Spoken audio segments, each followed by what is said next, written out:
హైదరాబాద్ లోని కాటేదాన్ పారిశ్రామిక వాడలో అగ్ని ప్రమాదం జరిగింది. ప్లాస్టిక్ కంపెనీలో మంటలు చెలరేగాయి. భారీగా ఎగిసిపడుతున్నాయి మంటలు. ఫైర్ సిబ్బంది మంటలు ఆర్పుతున్నారు.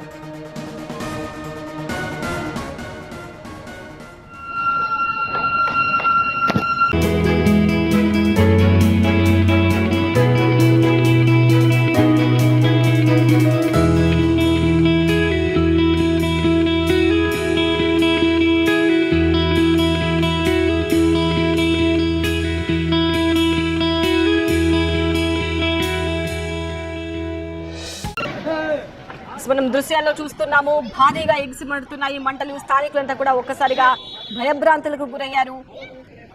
ఫైర్ సిబ్బంది హుటాహుటిన అక్కడికి చేరుకుని మంటలు ఆర్పుతున్న దృశ్యాలు చూస్తున్నాము. కాటేదాన్లోని పారిశ్రామిక వాడలో జరిగింది ఈ అగ్ని ప్రమాదం. ఒక ప్లాస్టిక్ కంపెనీలో ఒక్కసారిగా మంటలు చెలరేగాయి. ఆ తర్వాత భారీగా ఎగిసిపడ్డాయి మంటలు. ఆ ప్రాంతం అంతా కూడా దట్టమైన పొగ అలుముకుంది. ఫైర్ సిబ్బంది సకాలంలో అక్కడికి చేరుకుని మంటలు అదుపు చేస్తున్న దృశ్యాలు మనం చూస్తున్నాం.